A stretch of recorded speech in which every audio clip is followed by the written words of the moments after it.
Hello प्यारे बच्चों, क्या हाल चाल आप सभी के डियर स्टूडेंट्स। नवदीप सर की फिजिक्स की क्लास में आप सभी का स्वागत है प्यारे बच्चों। तो अपने जो चल रहा था फिजिक्स का चैप्टर नंबर 7 और पार्ट नंबर 3 अपने आज इसका डिस्कस करने जा रहे हैं। तो इसमें बच्चों जो अपना आज का टॉपिक है वो है बायो सावर्ट का नियम। ठीक है, बायो और सावर्ट का नियम। तो जो यहाँ पे शब्द बायो और सावर्ट है ये किसके लिए हैं? ये दो वैज्ञानिकों के नाम है। बायो अलग वैज्ञानिक और सावर्ट अलग वैज्ञानिक है। उन दोनों ने इकट्ठे प्रयोग किया और उन प्रयोगों के आधार पर एक नियम दिया जिसको अपने बायो सावर्ट का नियम कहते हैं। ठीक है, अब उनके इस नियम से अपने क्या चीज निकाल सकते हैं, किस चीज के लिए उन्होंने नियम दिया, तो इस जो बायो सावर्ट का नियम है इससे अपने चुंबकीय क्षेत्र का मान निकालते हैं। चुंबकीय क्षेत्र का मान निकालते हैं और चुंबकीय क्षेत्र का मान किसके लिए अपने निकालते हैं? वो क्या है? रेखीय धारावाही चालकों के लिए। रेखीय धारावाही चालकों के लिए अपने चुंबकीय क्षेत्र का मान निकाल सकते हैं और इन्हीं के लिए ये वाला नियम लगता है। अब आप में से कई स्टूडेंट ये कंफ्यूज हो गए होंगे कि सर रेखीय धारावाही चालक क्या होती है? तो आप कह सकते हो चालक तार। तार ही तो रेखीय होती है, बाकी और चालक तो किसी और शेप के भी हो सकते हैं। यानी कि जो चालक तार के कारण चुंबकीय क्षेत्र का मान अपने इस नियम की सहायता से निकाल सकते हैं।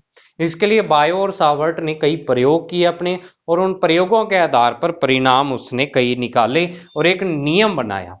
ठीक है ना। अब ये नियम था क्या, वो देखो आप। ठीक है, इस नियम में 4-5 कथन उन्होंने अपने प्रयोगों के आधार पर निकाले और उन 4-5 कथनों को मिला के एक सूत्र बनाया, और उस सूत्र की सहायता से आप क्या कर सकते हो?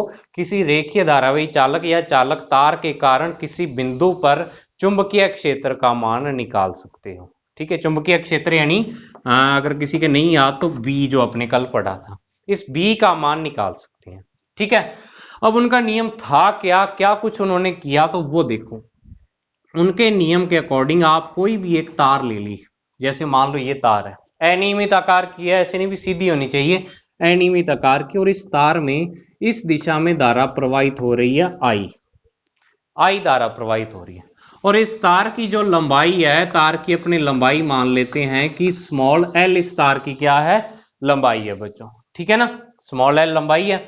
तो अब क्या है कि बायो और सावर्ट कहते हैं कि स्मॉल एल लंबाई की तार में आई धारा जब प्रवाहित हो रही है तो आपको कह दें भी यहां पर इस तार से कुछ दूरी पर ये वाला बिंदु P स्थित है।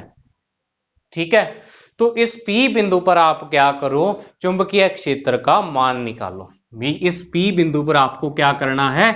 V का मान निकालना है। तो इसके लिए उन्होंने नियम दिया, वो कहते कि आप पता है क्या करो कि इस तार पर एक अल्पांश लो। अल्पांश यानी इस तार का छोटा टुकड़ा लो, और इस टुकड़े की जो लंबाई है ये वाली, ये उन्होंने कहा कि मान लेते हैं dl है।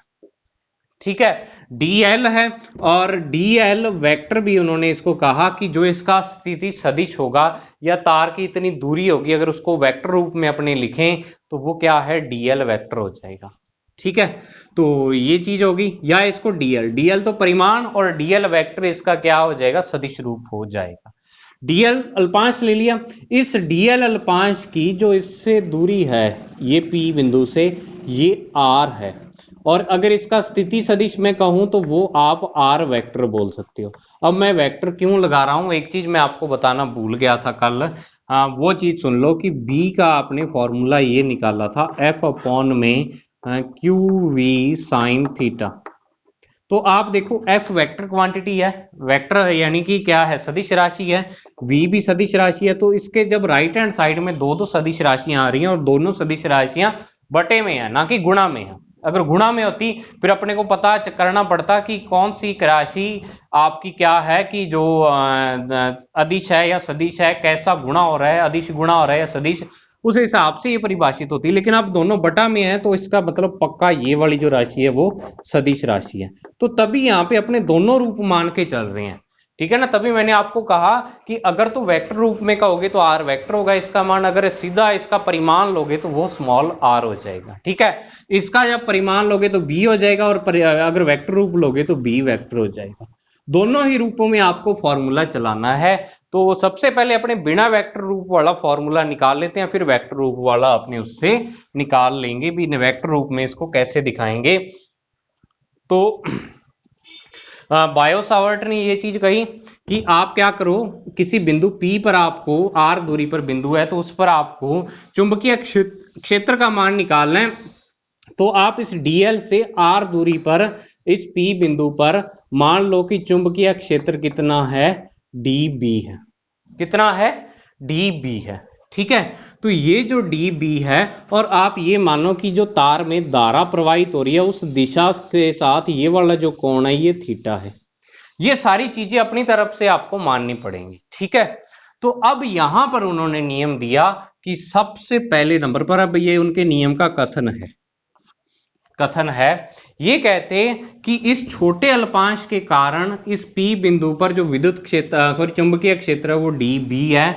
तो सबसे पहले नंबर पर जो dB का मान होगा, आपकी बुक में इसको dB वेक्टर का परिमाण लिखा हुआ है, तो मैंने इसको सीधा ही, आप इसको सीधा लिखोगे तो ये भी परिमाण ही होता है, आपको जरूरत नहीं है वेक्टर का निशान लगाओ, दो डंडे लगाओ।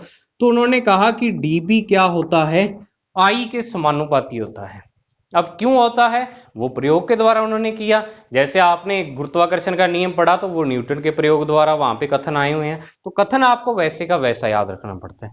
सबसे पहले नंबर पर I के समानुपाती होता है। दूसरे नंबर पर उन्होंने कहा कि ये जो dB का मान है ये आपका dl के समानुपाती भी होता है।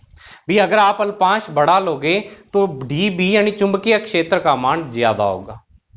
ठीक है, तीसरा उन्होंने कहा कि जो ये dB का मान है ये थीटा के साइन पर निर्भर करता है। मतलब साइन थीटा, जो यहाँ पे कोण बनेगा ना उसका साइन लो आप, उस पर निर्भर करेगा dB का मान। तीसरा कथन हो गया। चौथा उन्होंने कहा कि जो यहां पर dB है ये जो दूरी है एक r, उसके वर्ग के व्युत्क्रमानुपाती होता है, जो कूलाम नियम में आपने पढ़ा था। ये चार चीजें कही उन्होंने। और पांचवें नंबर पर उन्होंने अपने प्रयोगों के आधार पर बताया कि जो dB है ये माध्यम पर भी निर्भर करता है।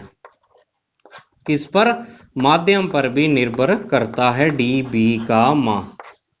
अब ये पांच चीजें उन्होंने अपने नियम से बताई। ठीक है ना, अब ये आपको ऐसे का ऐसे ही याद रखना पड़ेगा जैसे कूलाम नियम आपने पढ़ा है और कूलाम नियम आप याद करते हो। समझ आई इतनी बात बच्चों? ठीक है, तो पांच बातें उन्होंने कही। dB समानुपाती I है, dB समानुपाती dl होता है, और ये जो कोण है ये आप ऐसे भी बोल सकते हो, जो थीटा कोण है यहां पर ये dl वेक्टर, क्योंकि dl वेक्टर क्या है, ऊपर की ओर है, और r वेक्टर इन दोनों के बीच का कोण है। ये देखो dl वेक्टर ऐसे है धारा की दिशा में। दूसरे एक चीज और बता दूं, जो आपको dl वेक्टर की दिशा लेनी है वो धारा की दिशा में ही लेनी है आपको। ठीक है, ये dl वेक्टर की दिशा है और ये r वेक्टर की दिशा है, तो इन दोनों के बीच में जो कोण बनेगा वो थीटा होगा। dl और r के बीच कोण है उसके साइन के समानुपाती होता है, और r के वर्ग के व्युत्क्रमानुपाती, और पांचवें नंबर पर माध्यम पर निर्भर करता है। अब अपने क्या करते हैं, इन पांचों चीजों को मिला लेते हैं। ठीक है, तो चार चीजें तो मिल जाएंगी, ये पांचवी रह जाएगी। तो चलो चार को ही मिलाते हैं कि dB जो आपका है वो समानुपाती आ जाएगा I dl साइन थीटा बटा में r square. I dl sign theta बटा में r स्क्वेयर। ठीक है, और यहां पर dB इसके समानुपाती आ गया क्योंकि सारी चीजों के समानुपाती है, और माध्यम वाली टर्म मिस है, इसमें माध्यम के लिए कुछ भी नहीं आया। तो माध्यम के लिए आपको यहां पर एक चीज लगानी पड़ेगी, और वो चीज है आपकी एक नया कांस्टेंट। जब आप इस समानुपाती वाले को बराबर करोगे तो आपको पता है यहां कांस्टेंट लगता है, और वो कांस्टेंट यहां पे लगेगा μ0 बटा 4 पाई I dl साइन थीटा और बटा में r स्क्वेयर।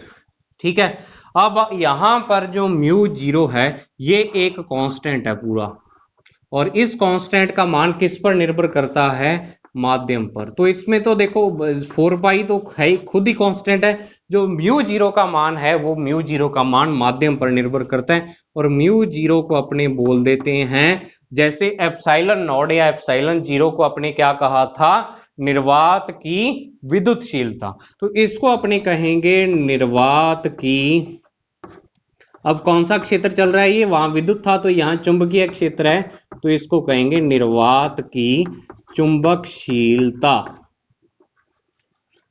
निर्वात की क्या कहेंगे, चुंबकशीलता कहेंगे। ये बिल्कुल उसी तरीके का कांस्टेंट है जैसा आपका एप्सिलॉन था विद्युत क्षेत्र वाले में। समझ आई बात। म्यू जीरो निर्वात की चुंबकशीलता, या इसको परमेबिलिटी भी बोल देते हैं, परमेबिलिटी ऑफ वैक्यूम। ठीक है, इंग्लिश में इसको परमेबिलिटी ऑफ वैक्यूम बोल देते हैं। अब दूसरे नंबर पर बात आती है कि इसका जो मात्रक है वो क्या होता है। ठीक है, तो जो या मात्रक या इसका सॉरी मान कितना होता है, तो इसका मान देखो बच्चों होता है 4 पाई गुणा में 10 की पावर -7, और यहाँ पे न्यूटन बटा एम्पियर स्क्वायर, या इसका एक और मात्रक है वो है हेनरी पर मीटर। अब आप कहोगे कि सर हेनरी क्या होता है, तो हेनरी आप 9th चैप्टर में ही पढ़ोगे।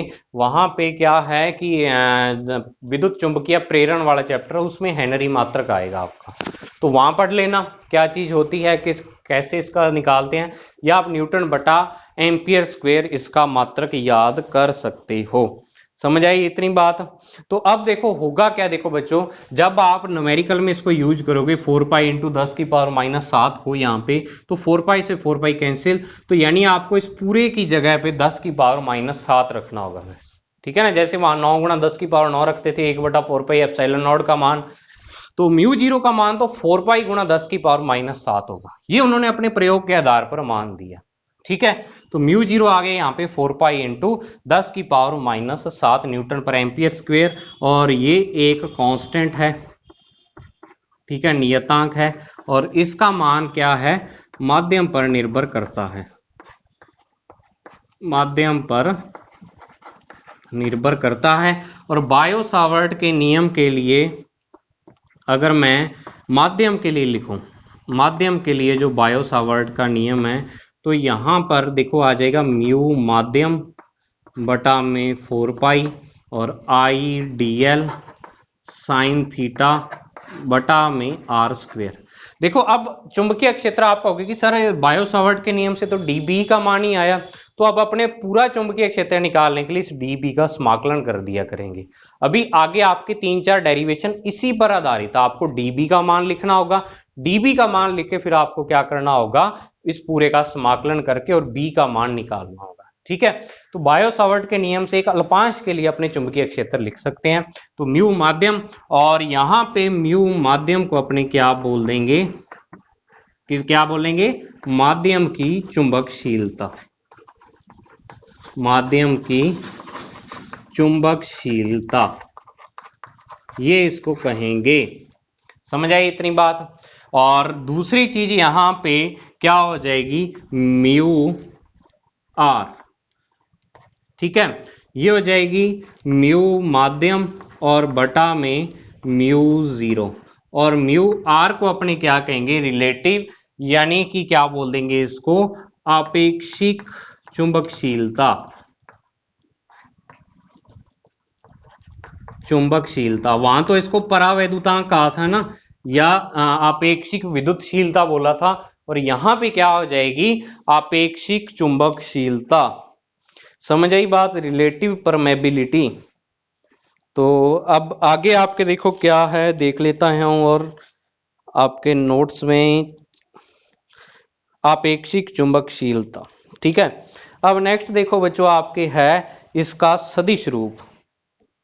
समझ आई, बायो सावर्ट के नियम का सदिश रूप। तो यहां तक तो मुझे उम्मीद है आपको समझ में आ रहा होगा। तो देखो इसमें क्या है कि ये पांचों जो कथन है ना आपके, ये आपको याद ही रखने पड़ेंगे, क्योंकि ये बायो सावर्ट ने अपने प्रयोगों के आधार पर निकाले हैं, इसको आप चेंज नहीं कर सकते बच्चों। अगर आप कहो कि सर हम तो ऐसे कैसे माने कि ऐसे कैसे हो जाएगा, फिर आपको बायो सावर्ट की तरह प्रयोग ही करके देखना पड़ेगा। और कोई तरीका नहीं है भी कैसे होता है सर ये ऐसे वैसे, ठीक है। किसी भी चीज जो नियम है उसको, उसमें अगर आप क्यों कहोगे ना क्यों होता है, तो क्यों का रिजल्ट आपको जो उत्तर है वो ऐसे ही मिलेगा कि आप खुद प्रयोग करके देखो, तब आपको पता चलेगा कि ऐसा ही होता है, ठीक है। अब देखो बायो सावर्त के नियम का सदिश रूप आ जाता है। देखो इसकी जो म्यू जीरो है इसकी आप मात्रक तो है ही, विमा खुद निकाल सकते हो, न्यूटन की पता है, एम्पियर की पता है, इसकी विमा खुद निकाल लेना, ठीक है।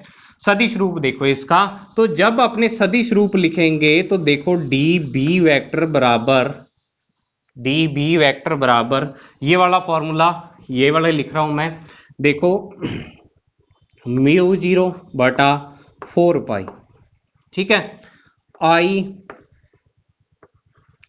dl वेक्टर साइन थीटा और बटा में आर स्क्वेयर, और आप दिशा लगा, दिशा के लिए क्या लगा देते हो, आर कैप लगा देते हो यहाँ पे, ठीक है। आर कैप लगाते हो ना दिशा के लिए, जैसे आपने कूलाम के नियम पढ़ा था के Q1 Q2 बटा आर स्क्वेयर और साथ में आर कैप, तो आर कैप ही यहाँ पे लगाओगे दिशा के लिए। अब इसको थोड़ा सा अरेंज कर रहा हूं मैं, देखो कैसे अरेंज कर रहा हूं, डी बी वेक्टर बराबर, समझना इसको, जिस बच्चे को सदिश अच्छे तरीके से आता है ना तो उसको तो आराम से समझ आ जाए। देखो हाँ यहाँ पे बराबर नहीं, अगर आपको मैं ऐसे कहूं कि आपके पास A B sine theta, A vector B vector का परिमाण है साइन थीटा एन कैप है, तो आप इसको कहोगे कि सर आप इसको ए क्रॉस बी लिख सकते हो, समझ आई बात। तो वही चीज यहाँ पे दो सदिश राशियां आ रही हैं, डीएल वेक्टर और आर कैप, और साथ में साइन थीटा आ रहा है, तो इसको मैं लिख देता हूं dl vector cross r cap और बटा में आर स्क्वेयर, क्योंकि देखो जब इसको अपने खोलेंगे तो तब आपके पास इसका परिमाण साथ में आर कैप का परिमाण और इनटू में साइन थीटा आ जाएगा, यही तो है। डीएल का परिमाण है, आर कैप का परिमाण कितना होता है, एक होता है, तो यहाँ पे एक लगा हुआ है छुपा हुआ कहीं पे, तो जब आप इसको ओपन करोगे तो डीएल वेक्टर का क्या आ जाएगा, डीएल आ जाएगा। आर कैप का परिमाण एक होता है तो वो एक है ही, और साथ में साइन थीटा, तो साइन थीटा यहाँ पे है ही। तो ये स्टेप एक्चुअल में मैं ये कह सकता हूँ कि पूरा सही नहीं कह सकते आप, तभी मैंने इस स्टेप को ओनली आपको समझाने के लिए लिखवाया, ये स्टेप आपको लिखना नहीं है, ठीक है। ये इसका सदिश रूप है, क्योंकि जब आप इसको ओपन करोगे dl vector cross r cap को, तो देखो ऐसे ही आएगा, dl vector cross r cap, अगर नहीं समझ आता तो समझ लो, डीएल वेक्टर का परिमाण, आर कैप का परिमाण और साथ में साइन थीटा, ठीक है, साइन थीटा। जब अपने इसको ओपन करते हैं तो डीएल का परिमाण डीएल, आर का परिमाण एक और साइन थीटा साइन थीटा, ठीक है। ये जब परिमाण लेंगे इसका, तो परिमाण लोगे तो डीएल साइन थीटा आएगा, और डीएल साइन थीटा यहाँ पे बचा हुआ है, डीएल साइन थीटा को अपने डीएल क्रॉस आर कैप लिख दिया। या देखो इसका एक और रूप है बच्चों, ठीक है ना, वो भी समझो आप।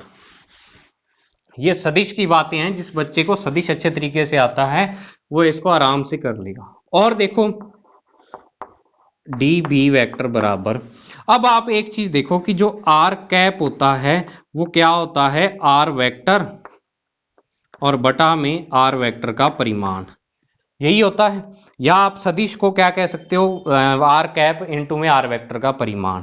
तो अब देखो आप क्या कर सकते हो, यहां पे ये आर स्क्वेयर जो लिखा होता है ये एक्चुअल में आर वेक्टर का ऐसे स्क्वेयर होता है, क्या होता है, आर वेक्टर का स्क्वेयर होता है बच्चों, ठीक है ना। तो इसको डायरेक्ट अपने आर स्क्वेयर लिखते हैं। अब मैं इसको देखो क्या करता हूं कि यहां पर म्यू जीरो बटा 4 पाई, इसको आर वेक्टर से ऊपर नीचे गुणा कर देता हूं, तो जब इसको आर वेक्टर के परिमाण से ऊपर नीचे गुणा करता हूं मैं, यहां पे dl vector cross r cap, और यहां पे भी गुणा कर देता हूं मैं, यहां पे क्या, आर वेक्टर के परिमाण से, और यहां पे भी आर स्क्वेयर आर वेक्टर का परिमाण से गुणा कर दिया इसको। अब आप देखो कि आर कैप और आर वेक्टर का परिमाण आपका क्या बन जाता है, यहाँ पे आर वेक्टर बन जाता है, ये आर कैप है यहाँ पे, ठीक है, आर कैप और इनटू में आर कैप आर वेक्टर का परिमाण पूरा वेक्टर बन जाता है आर वेक्टर आपके पास। ठीक है, और यहां पे अगर मैं आपके पास आर वेक्टर का परिमाण, ये तो है ही, ये वाला आप क्या कह सकते हो, ये आर वेक्टर का परिमाण है, और आर वेक्टर का परिमाण के साथ गुणा करता हूं तो इसको मैं आर स्क्वायर इंटू आर भी लिख सकता हूं सिंपल, तो ये आर क्यूब बन जाएगा। तो ये देखो, ये फॉर्मूला आपका इस रूप में आ जाएगा, डी बी वेक्टर बराबर म्यू जीरो बटा 4 पाई, यहाँ पे आ जाएगा dl vector cross r vector, ये दोनों मिलके आर वेक्टर, और बटा में आर क्यूब। बात एक ही है, ये फॉर्मूला भी बिल्कुल सही है 100%, और ये फॉर्मूला भी बिल्कुल सही है। बस वेक्टर का खेल है सारा। अगर आपको वेक्टर अच्छे तरीके से आता है, परिमाण क्या होता है, दिशा क्या होता है, कैप कैसे होता है, कैप की परिभाषा क्या होती है, तो आपको ये सारी चीजें समझ में आ जाएंगी। समझ आई इतनी बात? ठीक है, तो मुझे उम्मीद है इतनी बात आपको जरूर समझ में आ गई होगी। अब नेक्स्ट देखो इसमें क्या दिया हुआ है। नेक्स्ट यहां पे दिया है इन्होंने कि इसकी स्पेशल कंडीशन। ठीक है, कुछ स्थितियां दी हुई हैं, एक बार इसका आप स्क्रीनशॉट ले लो, मैं साइड में ही था, स्क्रीनशॉट ले लो इसका, बैक करके वीडियो को थोड़ा सा पीछे कर लो। देखो विशेष स्थितियां क्या दी हुई हैं।